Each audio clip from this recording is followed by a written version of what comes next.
Você sabia que o Orejuela, lateral direito do Cruzeiro, quase assinou contrato com o Atlético Mineiro nos últimos dias? No vídeo de hoje do canal do Nicola, vou te contar todos os detalhes dessa história, assim como vou te dizer também que com a venda de Reinier para o Real Madrid, o Flamengo bateu com sobras a meta estipulada com venda de jogadores em 2020. E para completar, vou te atualizar sobre a situação dos jogadores contratados pelo Red Bull Bragantino. Arthur do Palmeiras enfim foi oficializado, Luan Cândido vem do RB Leipzig, Matheus Jesus é novo reforço vindo do Corinthians e a nova aposta, a mais nova tentativa do clube de Bragança Paulista é Alisson, volante do Santos.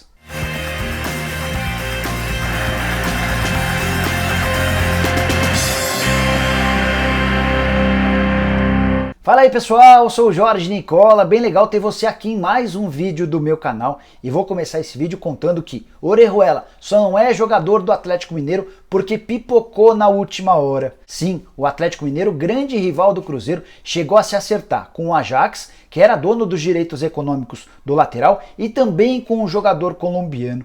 A história estava tão quente, mas tão quente, que o Atlético Mineiro chegou a enviar, nos últimos dias do ano passado, um emissário para a Colômbia, atrás do Orejuela, para pegar a assinatura do contrato dele. Era isso que separava o jogador de virar reforço do Atlético Mineiro. A informação me foi confirmada por uma pessoa de dentro do próprio Atlético. O Galo garante, inclusive, que tinha um documento do Ajax aceitando a oferta superior a essa de 1,5 milhão de euros, que valeu ao Cruzeiro 50% dos direitos econômicos. O Galo estava gastando um pouco mais de 2 milhões de euros para adquirir 70% dos direitos econômicos do lateral.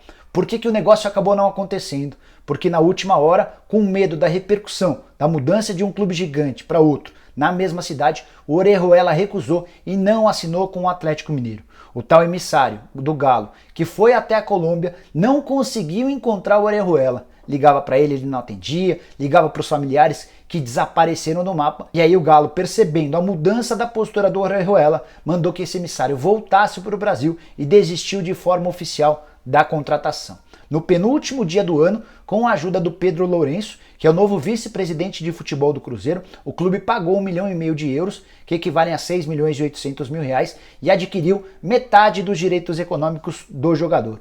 Os outros 50% seguem vinculados ao Ajax. Tem só um ponto importante nessa história. O Cruzeiro tinha a preferência da compra do Orejuela até o dia 31 de dezembro, mas essa prioridade de nada valeria se o Orejuela dissesse não para a proposta do Cruzeiro e afirmasse para o Ajax que gostaria de se mudar para o Atlético. No final das contas, ele acertou com o Cruzeiro, mas não ficará na Raposa em 2020. O salário dele de 320 mil reais por mês está muito acima do teto estipulado pelo clube, que é de 150 mil reais, e a tendência é que ele seja emprestado. Hoje, as maiores possibilidades são de Palmeiras e Flamengo, como eu já contei num vídeo, vou deixar o link para você, há vários dias atrás. E por que o Atlético Mineiro foi com tanta força atrás do Orejuela? Porque percebeu uma ótima oportunidade de contratar um jogador muito promissor por um preço bom e mais, de tirar uma casquinha do grande rival, extremamente debilitado, rebaixado para a segunda divisão e vivendo sua pior crise financeira em toda a história.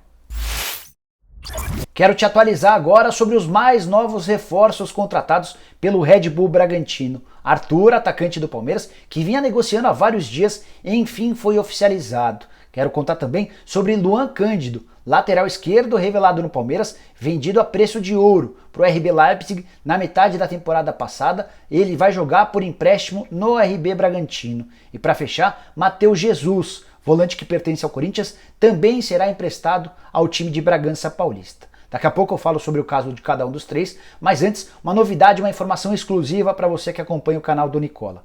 Alisson, volante do Santos, está nos planos do Thiago Escuro, que é o CEO do Red Bull Bragantino. Quem é santista certamente vai lembrar que a única vez em que o Alisson não jogou na Vila Belmiro profissionalmente foi exatamente pelo Red Bull, não era na época o Red Bull Bragantino, e sim apenas Red Bull em 2017, durante o Campeonato Paulista. Ele volta para o Santos e passa a ocupar uma posição de titular a partir desse empréstimo. Ele deixou uma ótima impressão junto ao Thiago Escuro, que tenta convencer o Santos a liberá-lo, seja em definitivo, seja por empréstimo. O presidente José Carlos Pérez, no primeiro momento, não queria fazer negócio porque estava esperando a definição do novo treinador. Gesualdo Ferreira chegou, mas pediu alguns dias para observar os atletas, aqueles que ele vai contar e aqueles que podem ser emprestados ou negociados em definitivo. Então o Alisson, volante do Santos, pode pintar no Red Bull Bragantino, dessa vez em definitivo. Voltando aos outros jogadores de quem eu já citei. Começando pelo Arthur, enfim o martelo foi batido, 6 milhões de euros ou 27 milhões de reais. O Palmeiras fica com 22 milhões e meio de reais, os outros 4 milhões e meio vão para o Ceará, que era dono de um pequeno percentual. Detalhe, o Red Bull Bragantino paga 12 milhões agora e os outros 10 milhões de reais pro Palmeiras em prestações. O Verdão ainda vai ficar com direito a 10% do valor de uma venda futura. Você pode estar se perguntando por que dessa negociação ter demorado tanto. Afinal de contas, eu já venho dizendo aqui há mais de uma semana que o negócio estava fechado. É que o Palmeiras tentou, nos últimos dias, algumas pequenas vantagens na negociação. Pediu um percentual a mais, não deu certo. Pediu uma pequena parte a mais, sendo pago à vista, não deu certo. Tentou convencer o Red Bull Bragantino a pagar a comissão e não o Palmeiras, também não deu certo. E aí, sem acordo, o martelo foi batido por aqueles valores anteriores que eu acabei de passar. Sobre o Luan Cândido, jogador que foi vendido pelo Palmeiras ao time alemão da franquia Red Bull em março do ano passado, o negócio foi fechado na época por 8 milhões de euros à vista e mais 2 milhões de euros condicionados à quinta aparição do Luan Cândido no time principal do RB Leipzig. Esse jogador chegará por empréstimo de uma temporada e meia, sem custos, ou seja, vai jogar no Red Bull Bragantino até junho de 2021. Já o Matheus Jesus, emprestado pelo Corinthians ao Red Bull Bragantino até o fim dessa temporada, com a opção de compra definida, caso o clube de Bragança Paulista queira ficar com o jogador em definitivo. Alguns de vocês têm me perguntado se o Jorge Sampaoli, que está desempregado, poderia assumir o Red Bull Bragantino, até porque o Red Bull é um dos poucos clubes que poderiam prometer ao Sampaoli no Brasil os 100 milhões de reais em investimentos que ele tanto quer. Mas, de acordo com o que eu apurei, lá em Bragança Paulista, não existe a menor possibilidade de o Sampaoli ser contratado. A cúpula do Red Bull entende que ele não tem o perfil desejado. A partir de agora, começaram a se estudar uma série de nomes e nenhuma definição deve acontecer de forma tão rápida. Por enquanto, Vinícius Munhoz comandará o Red Bull Bragantino de forma interina. Para fechar o vídeo, quero te dar uma atualizada sobre os números envolvendo a venda de Renier do Flamengo para o Real Madrid. O rubro-negro ainda não vai admitir publicamente, mas já aceitou uma oferta do clube espanhol de 28 milhões de euros ou 127 milhões de reais para vendê-lo já nessa janela de transferência. Por que 28 milhões de euros, levando em consideração que a multa nessa janela é de 30 milhões de euros? É que o Flamengo é dono de 80% dos direitos econômicos. Na última renovação do contrato, ficou combinado que o Renier ficaria com 10% do valor de uma venda futura e o Juliano Bertolucci, empresário que representa o Renier, teria direito a outros 10%. O Flamengo chorou, pediu, implorou e conseguiu convencer o Renier e o Juliano Bertolucci a abrirem mão de um pequeno percentual em cima desses 10% que cada um teriam. Senão, o Flamengo teria que ficar com 24 milhões de euros, levando em consideração que o pacote total, que a operação final, foi fechada em 30 milhões de euros. Dessa maneira, o martelo deve ser batido nos próximos dias, com o Flamengo embolsando 28 milhões de euros, com o Renier ficando com 1 milhão de euros e com o Juliano Bertolucci ficando com outro 1 milhão de euros. Dessa maneira, com esses 127 milhões de reais, o Flamengo conseguiu, logo no começo do ano, com sua primeira venda, bater a meta estabelecida em relação à venda de jogadores para o ano de 2020. É que está lá no orçamento, aprovado pelo Conselho Deliberativo do Flamengo, que o clube precisaria de 80 milhões de reais com vendas de atletas para fechar no azul.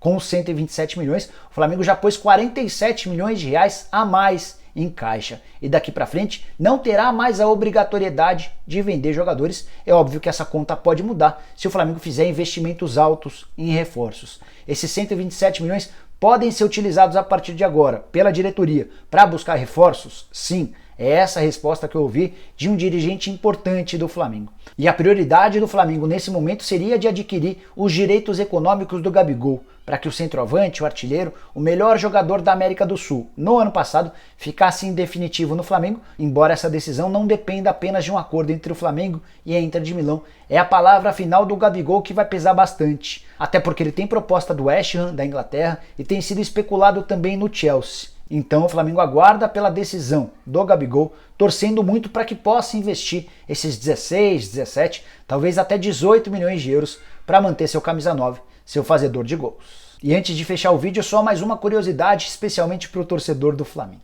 Renier foi vendido por muito menos do que Vinícius Júnior e Paquetá, mas por conta da valorização do euro em relação aos últimos 2 anos, essa venda se tornou próxima em relação aos outros dois. O Vinícius Júnior rendeu ao Flamengo 164 milhões de reais. Já o Paquetá, negociado com o Milan, rendeu 150 milhões de reais. O Renier está indo embora por 127 milhões de reais. Bom, pessoal, eram essas as informações que eu queria dividir com vocês. Espero que tenham curtido o vídeo e deem um like por aqui. Quem ainda não se inscreveu no canal do Nicola, aperta o botão vermelho de inscreva-se, aperta o sininho, porque a partir daí você passa a ser notificado toda vez que pintar vídeo novo ou live aqui no canal do Nicola. E antes de pedir para você usar o espaço para comentários, queria pedir para que você que usa o Instagram para me seguir por lá, @JorgeNicola, e para finalizar de vez, use o espaço para comentários para deixar sugestão, pergunta, crítica, opinião, seja lá o que for, beleza? A gente se vê numa próxima, até!